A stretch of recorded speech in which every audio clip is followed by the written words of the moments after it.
دیں گے تاکہ میں اس موضوع کو نبھا سکوں۔ اللہ ارشاد فرما رہا ہے وَمَا أَتَاكُمُ الرَّسُولُ فَخُذُوهُ،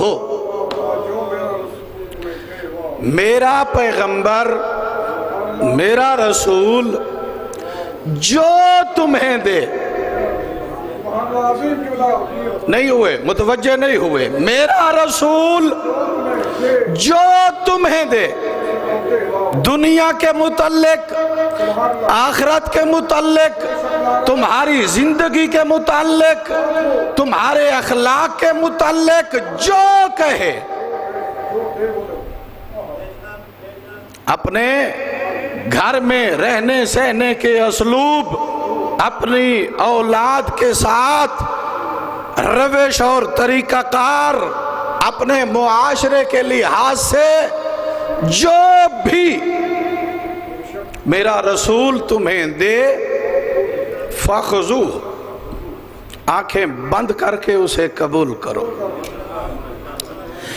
اگر رسول خطبہ دیتے ہوئے دوران خطابت منبر چھوڑ کر صحابہ کا مجمع چیر کر 3 سال کے حسین کو اٹھا کر یہ کہے الحسین منی وانا من الحسین، تو بھی لے لو۔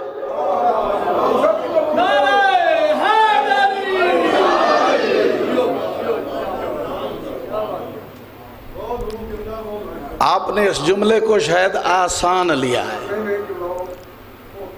آپ مجھے یہ بتائیں، میں یہاں پہ مجلس پڑھ رہا ہوں اور آپ نے زندگی میں ایسا چانس کبھی نہیں دیکھا ہوگا کہ خطیب کا بیٹا آ جائے، اس کا پوتا آ جائے، اس کا نواسا آ جائے، وہ مجلس کے درمیان اپنی کرسی چھوڑ دے، منبر چھوڑ دے، ہیں جی؟ اور پھر منبروں کی بھی درجہ بندی ہے، ہر منبر کا اپنا ایک مقام ہے۔ رسول کے منبر سے بڑا منبر کوئی نہیں ہے، مسجد نبوی سے بڑی مسجد کوئی نہیں ہے، رسول سے کوئی بڑا خطیب، منبر سب سے اعلیٰ، مقام سب سے اعلیٰ، خطیب سردار انبیاء، صحابہ کا مجمع کہ جن کے متعلق یہ فرمان ہے کہ میرے صحابہ ستاروں کی طرح ہیں، جس کی بھی اقتداء کریں گے تمہیں نجات ملے گی۔ پیغمبر نے حسین کو آتے ہوئے دیکھا، قدم لڑکھڑائے، احمد مختار سے برداشت نہ ہو،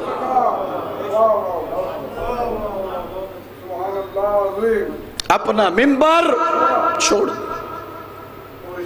اپنے آپ کو صحابہ کا تابعدار کہنے والا کبھی ایک مرتبہ رسول کی اس روش پر بھی توجہ کر لے کہ جو رسول صحابہ کو اتنی عزت دے رہا ہے وہ حال کے متعلق کیا فرما رہا ہے۔ ایک بڑا فلسفہ ہے جس کی طرف آپ کو متوجہ کرنا چاہتا ہوں کہ صحابی اور حال میں اتنا ہی تو فرق ہے کہ پیغمبر کے آگے صحابی نہ چل سکتا ہے،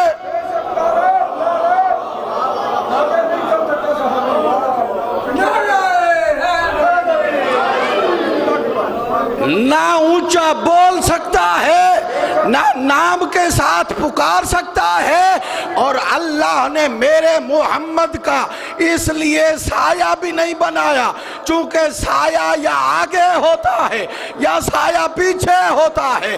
سایہ آگے ہوا تو خود میرے احمد مختار کے قدم آئیں گے، سایہ پیچھے ہوا تو صحابہ کے قدم آئیں گے۔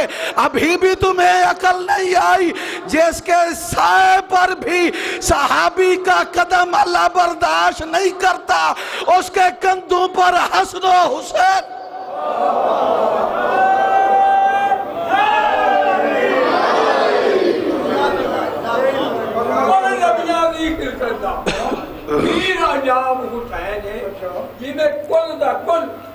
ایمان ہے لوگوں آپ حسین نبی بابر ماندن کی آندن ہے خالق میں تے میرا دین کیتا وہ اصل دین حسین ہے میں کو لوگ محمد آندے ہیں میرا اصلی نام حسین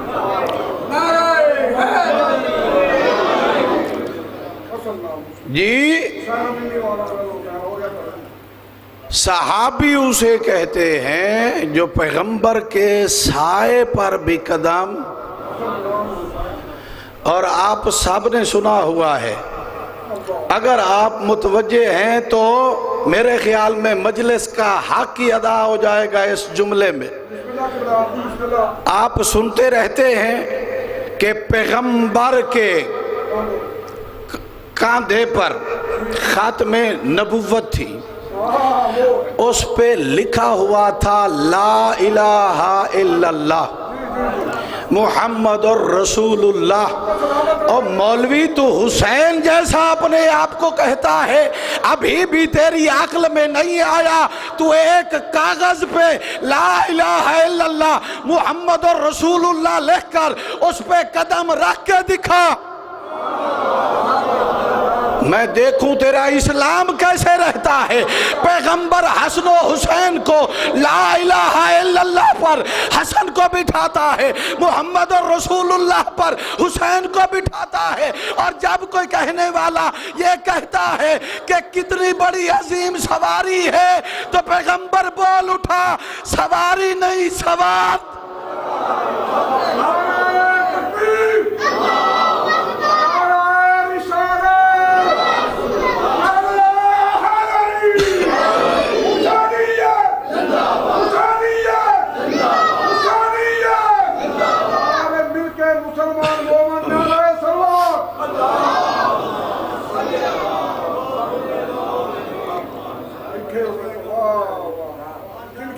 کیا ارشاد ہے، جو میرا رسول دے وہ لے لو،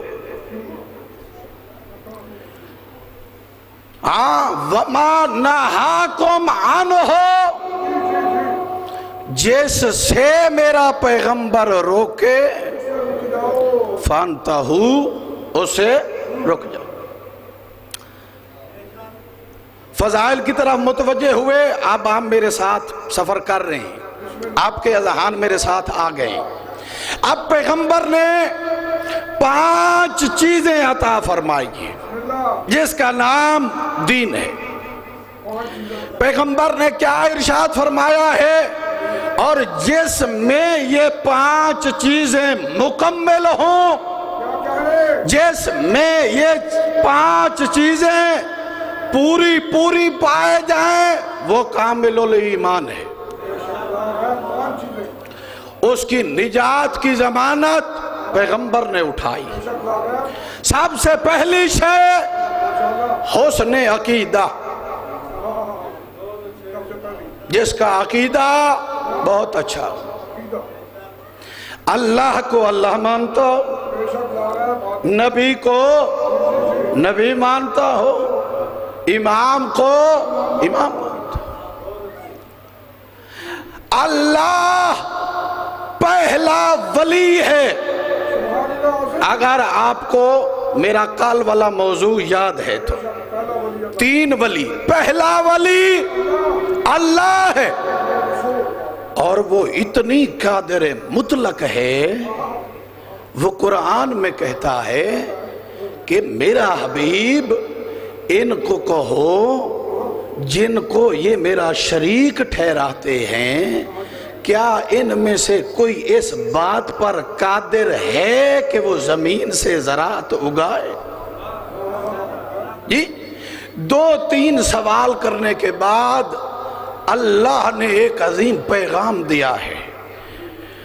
اللہ نے ارشاد فرمایا، میرا حبیب ان سے کہہ دے کہ وہ اللہ اتنی قادر مطلق ہے کہ ایک لمحے میں یہ ساری کائنات ختم کر دے، جسے تو اپنی دنیا سمجھ کے بیٹھا ہے، یہ ساری کائنات ختم کر دے اور دوسرے لمحے میں اس سے بھی بہتر کائنات خلق کر دے، ان کو پتہ ہی نہ ہو کہ آدم کون تھا اور نوح کون تھا۔ وَهُوَ الْوَاحِدُ الْقَهَّارُ، وہی ایک ہی تو ہے جو ان ساری چیزوں پر قدرت کاملہ رکھتا ہے۔ حسن عقیدہ ایسا بنا جیسا عقیدہ تجھے پیغمبر نے دیا ہے، جیسا عقیدہ مولا متقیان امیر المومنین نے دیا ہے۔ آپ کو امیر المومنین کی زندگی کی ایک عظیم ترین جنگ، اسے ایک سبق سنانا چاہتا ہوں۔ جنگ خندق سنی ہے نا آپ نے؟ یہ وہ جنگ ہے جس میں امیر ممکنات کے بارے میں پیغمبر نے دو ایسی حدیثیں کہی ہیں کہ ان کو جتنا بھی انسان اپنے میزان میں رکھ کر پرکھے جرات ہی نہیں ہے، چونکہ کلام معصوم ہے۔ ایک فرمایا ہے بارز الایمان کلہ الی الکفر کلہ، میرے صحابہ آج کل کا کل ایمان کل کے کل کفر کے مقابلے میں جا رہا ہے۔ اور دوسرا کہا ہے کہ ضربت علی یوم الخندق افضل من عبادت ثقلین، کہ علی کی ایک ضربت تلوار کی ایک ضربت ثقلین کی عبادت سے افضل ہے، ثقلین کی عبادت سے افضل ہے، یعنی میں اور تو کچھ بھی نہیں، ثقلین کی عبادت سے افضل ہے۔ یہ پیغمبر نے حدیث اس وقت کہی ہے کہ جب مولا ممکنات نے عامر ابن عبد ود کو ٹانگ کاٹ کے زمین پہ لٹا دیا، اس کے سینے پہ بیٹھ گئے۔ اس بدبخت نے ایک بد اخلاقی کی، علی ابن ابی طالب سینے سے اٹھ گئے۔ سارے صحابہ میں شور مچا کہ دشمن خدا ہاتھ آیا تھا، علی نے سینہ چھوڑ دیا ہے، اور وہ بھی چیخ رہا ہے مجھے جلدی قتل کر، عرب کی عورتیں مجھ پر ہنسیں گی، میں میدان کاردار میں ایڑیاں رگڑ رہا ہوں۔ امیر ممکنات نے وہاں پر ایک جملہ کہا تھا، اس جملے کو اور علی کی ضربت کو اللہ نے جب ترازو توحید و میزان میں تولا، اس جملے کو جب اللہ کی میزان عدالت میں تولا گیا، علی ارشاد فرماتے ہیں ارے بدبخت، علی نے آج تلک کسی کو اپنی خوشی کے لیے مارا ہی نہیں۔ میں تو جب قتل کرتا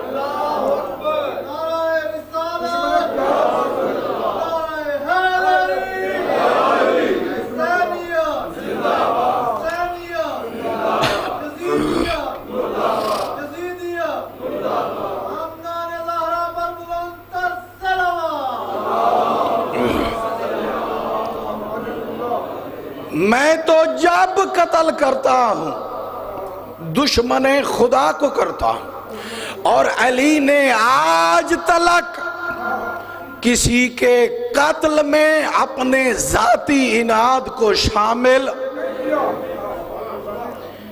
یہ وہ خلوص تھا کہ توحید بول اٹھی کہ علی نے دشمن خدا کو اس خلوص کے ساتھ مارا ہے کہ اب اس ضربت کے خلوص کا حق یہ ہے کہ کہا جائے کہ یہ ایک ضربت ثقلین کی عبادت سے افضل ہے۔ دوسری شے جو پیغمبر نے ہمیں دی ہے وہ ہے حسن عمل، حسن عقیدہ۔ ایک عقیدہ ویسے بنا جیسے اہل بیت محمد چاہتے، اور اہل بیت محمد کیا چاہتے ہیں؟ انہوں نے خود فرمایا ہے کہ ہمارا ہر قول، ہمارا ہر فعل، ہماری ہر تقریر جو کتاب کے موافق ہے، جو قرآن کے مطابق ہے، اسے لے لو، جو قرآن سے ٹکرا جائے اسے دیوار پہ مار دو، وہ ہماری نہیں۔ آپ مختلف ذاکر سنتے ہیں، مختلف خطیب سنتے ہیں، آپ کا کام یہ نہیں ہے، آپ کوئی بکریوں کا ریوڑ نہیں سامنے بیٹھے ہوئے کہ ایک دفعہ آجڑی کے کچھ کہنے پہ پیچھے چل پڑیں گے۔ آپ مومن ہیں، آپ کا بڑا مقام ہے، خدا نے آپ کو عقل و رشد و دانش عطا کی ہے، جو سنے اسے پرکھیں قرآن کے معیار پر کہ آیا اس پہ آ رہی ہے یا نہیں۔ اگر نہیں آ رہی تو چاہے کہنے والا جتنا بڑا عمامہ پہن کے بیٹھا ہو، کہنے والے کا چاہے جتنا بڑا کیوں نہ نام ہو، کہنے والا مربوں کا مالک چودھری کیوں نہ ہو، اس کی بات کو رد کر دے کہ یہ بات قرآن کے مخالف ہے۔ دوسری شے حسن عمل۔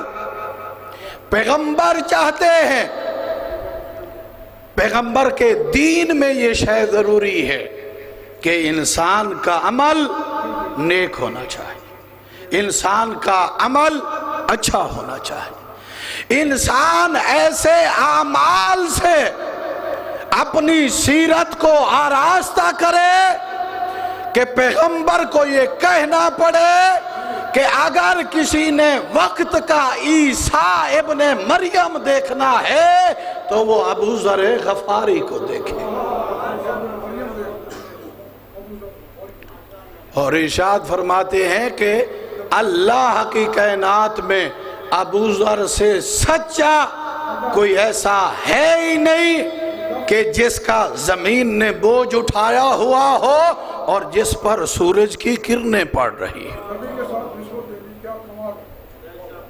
ابو ذر جیسا سچا ہی کوئی نہیں۔ مومن باعمل ہونا چاہیے، با کردار ہونا چاہیے، اس کی سیرت، اس کا اسلوب، اس کی روش انسان کو یہ کہنے پہ مجبور کر دے کہ یہ واقعاً کربلائی ہے، یہ امام حسین کا درس سننے والا ہے۔ اور تیسری شے جو پیغمبر نے ہمیں ارشاد فرمائی ہے وہ کیا ہے؟ حسن اخلاق۔ تیری زبان اتنی اچھی ہو، تیرا اخلاق اتنی مناسب ہو کہ المسلم مسلمان وہ ہے جس کی زبان اور ہاتھ سے دوسرے کو تکلیف نہ پہنچے۔ میں اکثر کہا کرتا ہوں کہ زبان شے ایک ایسی ہے جس سے کم از کم 70 گناہ صادر ہوتے۔ جھوٹ ہے، گلا ہے، غیبت ہے، چغل خوری ہے، گالی ہے، 70 گناہ اس زبان شریف سے صادر ہوتا۔ میں اکثر کہا کرتا ہوں اے حضرت انسان، اگر کسی کو عزت نہیں دے سکتا تو اس کی توہین کا بھی تجھے کوئی حق نہیں ہے۔ اگر کسی کا مستقبل نہیں سنوار سکتا تو کسی کو بے روزگار کرنا چغل خوری کے ذریعے، شکایت کے ذریعے، یہ بھی جائز نہیں۔ اگر کسی کو اچھی زندگی نہیں دے سکتا تو کسی کو موت کے دہانے پہ لا کے کھڑا کرنا یہ بھی جائز نہیں۔ مومن کو با اخلاق ہونا چاہیے۔ اخلاق کیسا ہو؟ اپنے ائمہ کی طرف توجہ کرے۔ اخلاق کیسا ہو؟ اپنے ائمہ کی طرف دھیان دے۔ کیسا اخلاق ہے؟ ایک بندہ شام سے آتا ہے، حسن مجتبیٰ کو منہ پہ برا بھلا کہتا ہے، مولا اپنے دسترخوان پہ لے جاتے ہیں، کہا لگتا ہے بھوکا ہے، پیاسا ہے، کھانا بھی کھا، پانی بھی، تیرے پاس زاد راہ بھی نہیں ہے، میں تجھے زاد راہ بھی دیتا ہوں۔ بندہ خدا اپنی زبان کو نجس مت کر، یاد رکھ اب میرے نانا کا فرمان ہے کہ جس نے میری اہل بیت کو سب کیا اس نے اللہ کو سب کیا۔ اور آپ سنتے رہتے ہیں، متعدد بار آپ نے ذاکرین سے سنا ہے کہ حسین بن نمیر امام سجاد کے پاس آیا، مولا نے کئی دن تک اس کی خاطر تواضع کی، جانے لگا تو زاد راہ بھی دیا، کہنے لگا مجھے لگتا ہے آپ نے مجھے نہیں پہچانا، میرے مولا خون روتے تھے نا، خون رونے میں اضافہ ہو گیا۔ کہا حسین جو ہم شکل پیغمبر کو برچھی مارے وہ بھلا سجاد کو بھول سکتا ہے؟ میں نے تجھے پہچان لیا ہے، تیرے سارے ظلموں سے واقف ہوں، مگر تجھے بتانا یہ چاہتا ہوں اس وقت ہم تمہارے مہمان تھے، وہ تمہارا اخلاق تھا، آج تو ہمارا مہمان ہے، یہ ہمارا اخلاق ہے، یہ ہمارا اخلاق ہے۔ حسن اخلاق۔ اور دوسری چوتھی کی اسلامیات سے لے کر آپ پی ایچ ڈی کی اسلامیات پر تک پڑھتے کہ پیغمبر اعظم کے راستے پر ایک بڑھیا کانٹے بچھاتی تھی، یا رسول اعظم گزرتے تھے وہ گندگی پھینک دیتی تھی، کوڑا کرکٹ پھینک دیتی تھی۔ ایک دن پیغمبر گزرے ہیں اور اس نے بد اخلاقی نہیں کی، پیغمبر نے پوچھا ہے کیا وجہ ہے؟ وہ بڑھیا کدھر گئی ہے؟ کہا بیمار ہے۔ پیغمبر جب اس کے حجرے میں داخل ہوئے ہیں تو وہ کانپنے لگ گئی ہے کہ شاید مجھ سے بدلہ لینے آیا۔ پیغمبر نے اس کے گھر کے سارے کام بھی خود اپنے ہاتھوں سے انجام دیے اور اسے دوائی بھی لے کر دی، آخر وہ مجبور ہو گئی، احمد مختار کے قدموں پر گر پڑی، کہا لا الہ الا اللہ محمد الرسول اللہ۔ درود بھیجئے باواد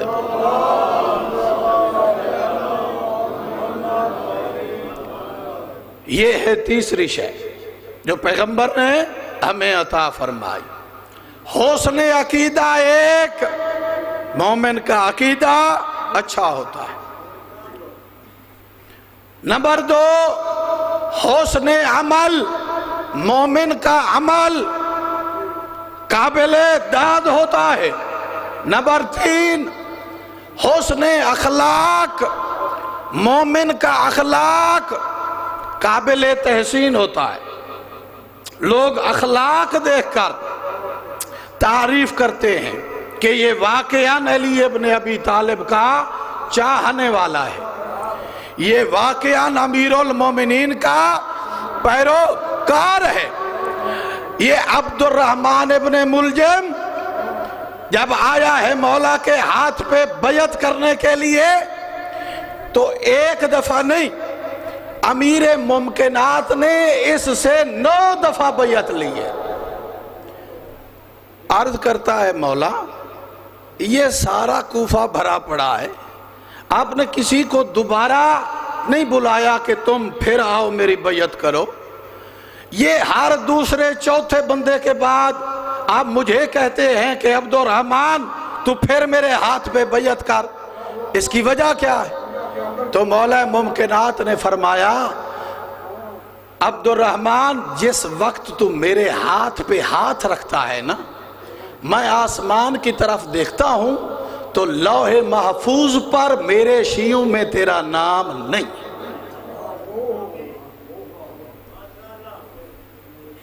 میرے شیعوں میں تیرا نام ہے ہی نہیں۔ میں بار بار کوشش کر رہا ہوں کہ شاید تیرا دل صاف ہو جائے اور تو میری بیعت میں آ جائے۔ کہا تو نے مجھے قتل کرنا ہے، کہا مجھے پہلے مار دیں، میں ایسا کام ہی نہ کہوں۔ مولا نے فرمایا یہ علی کی عدالت کے خلاف ہے کہ کسی کے کوئی کام جرم کرنے سے پہلے سزا دے دوں، یہ علی کی عدالت کے خلاف ہے۔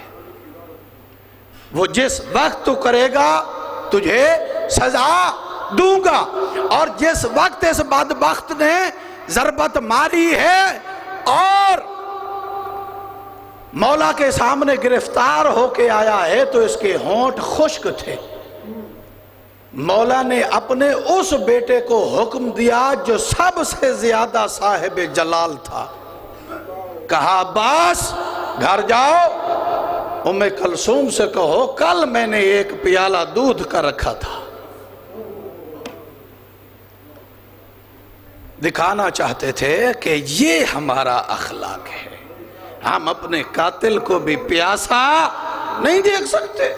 اور پھر اس سے بھی بڑی عدالت کیا ہے، اس سے بھی بڑی عدالت کیا ہے؟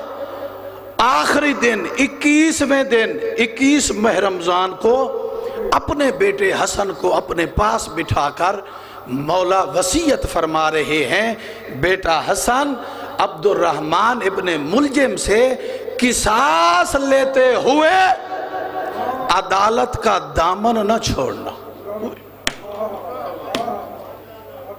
میرے خیال میں آپ سن نہیں رہے یا متوجہ نہیں؟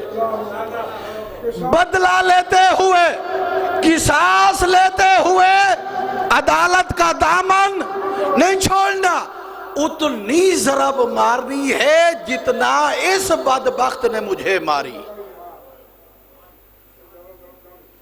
اس سے زیادہ نہ کم، اتنی ضرب مارنی ہے جتنا اس نے مجھے ماری ہے۔ اور اگر میں زندہ رہا تو تمہیں قصاص کا حق نہیں ہے، یہ علی پر منحصر ہے کہ اسے قصاص لے یا اسے معاف کر دے۔ درود بھیجیے بآواز بلند۔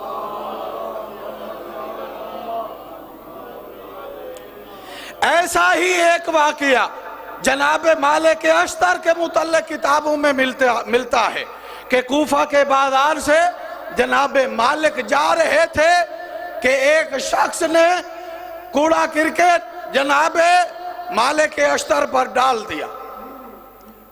ساتھ کھڑے ہوئے بندے نے کہا ارے بدبخت، تجھے نہیں پتا تو نے مالک کی توہین کر دی ہے، اتنا بڑا صحابی ہے، اور تجھے نہیں پتا کہ مالک کتنی بڑا شجاع ہے، کتنا بڑا تلوار زن ہے، کتنا بڑا جنگجو ہے، یہ تو وہ متوجہ نہیں ہوا، وگرنہ تیرا کام تو تمام۔ یا وہ جلدی میں تھا، شاید گھر چلا گیا ہے، کوئی ضروری کام، واپس آئے گا ابھی تمہیں دیکھ لے گا۔ اس بندے کے پیروں تلے زمین نکل گئی، دوڑا مالک اشتر کے پیچھے، دوڑتا ہوا آیا تو مالک کو مسجد کوفہ میں پایا، آ کے فوراً قدموں پہ گر پڑا۔ مالک میں نے دیکھا نہیں ہے، میں متوجہ نہیں تھا، قربان جاؤں علی ابن ابی طالب کے کیسے پروردہ تھے، کیسے تربیت یافتہ تھے۔ کہا بندہ خدا میں تو وہاں سے سیدھا مسجد کوفہ میں آیا ہی اس لیے ہوں کہ تیرے لیے اللہ سے معافی مانگوں۔ میں نے اسی وقت معاف کر دیا تھا، تیری معافی طلب کرنے کے لیے میں مسجد میں آیا۔ اب بتائیں کہ اخلاق اہل بیت کہاں ہیں اور ہم کہاں ہیں؟ ہماری اس وقت اخلاقی پوزیشن کیا؟ چوتھی شے جو پیغمبر نے ہمیں دی ہے وہ ہے حسن معیشت. ٹائم بہت کم ہے، بس جلدی جلدی موضوع کو مکمل کرنا چاہ رہا ہوں. ممکن ہوا وسعت ہوئی تو شاید کل اسی پہ پھر بات کر لیں گے. حسن معیشت پیغمبر نے ہمیں کہا ہے تمہارا بھوکا مرنا مجھے گوارا نہیں ہے. میں یہ نہیں چاہتا کہ تم دنیا داری چھوڑ کے مسجد میں رہبانیت اختیار کر لو، راہب بن جاؤ. نہیں نہیں، کاروبار کرو، حلال روزی کماؤ، کیونکہ تیرا حلال کما کے بچوں کو کھلانا یہ جہاد کے مترادف ہے. تیرا ایک لقمہ حلال اکٹھا کرنا تیری کئی نمازوں اور نوافل سے بہتر ہے. حسن معیشت، تیری روزی ایسی ہو کہ جو اللہ نے حلال کی ہے. اپنا سودا بیچتے ہوئے جھوٹ نہ بول، خام خواہ اپنی شے کی تعریفیں نہ جوڑ جا کہ اس جھوٹ کی وجہ سے تیری روزی حرام ہو جائے. کرسی پہ بیٹھا ہے، منصب پہ بیٹھا ہے، اپنے بچوں کو رشوت کے ذریعے حرام نہ کھلا.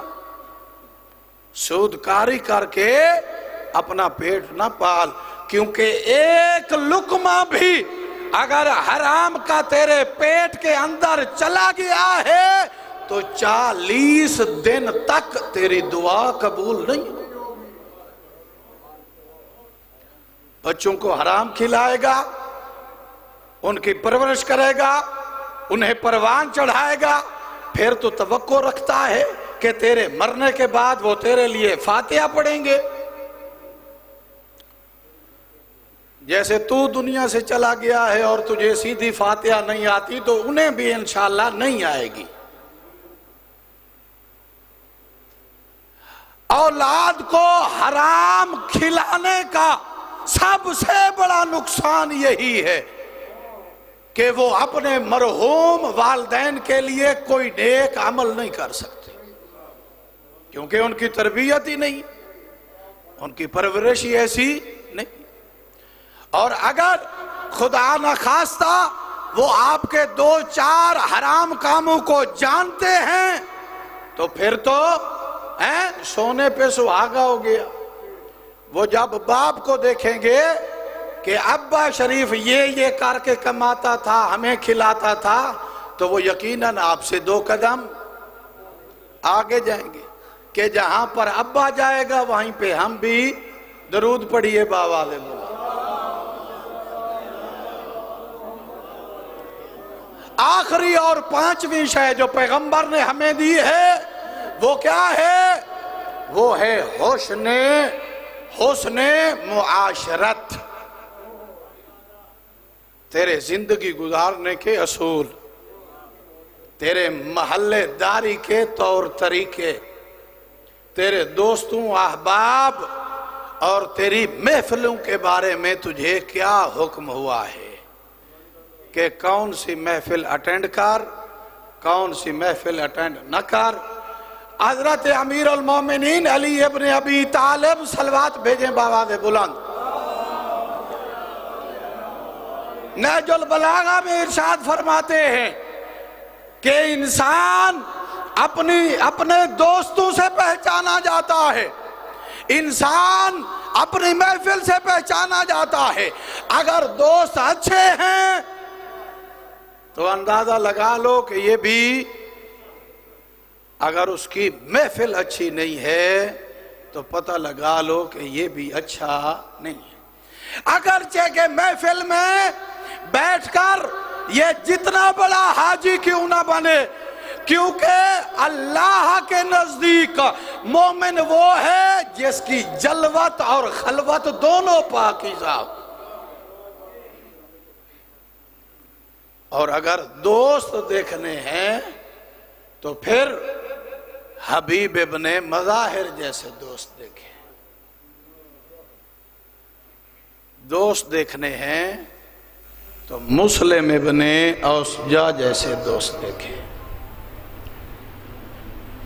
جناب حبیب کی 80 سال سے بھی زیادہ عمر تھی. میدان کربلا میں آبرو آنکھوں پہ آئے ہوئے تھے، کمر جھکی ہوئی تھی، مگر جب میدان کارزار میں گیا ہے نا تو پٹی لے کر آبروؤں کو اوپر کر کے اس نے باندھ دیا، اپنی داڑھی کو خضاب سے رنگا تاکہ مجھے کوئی بوڑھا نہ کہے، اور نیزہ لے کر اپنی پیٹھ کے پیچھے باندھ دیا تاکہ جب گھوڑے کی زین پہ بیٹھوں تو جوان نظر آؤں، بوڑھا نظر نہ آؤں. یہ انداز ہے کربلا کا. عزادارو، آج 5 محرم الحرام ہے اور یہ دین ہمارے تک آسان نہیں پہنچا. اس پہ بڑا خرچ ہوا ہے خانوادہ اہل بیت کا.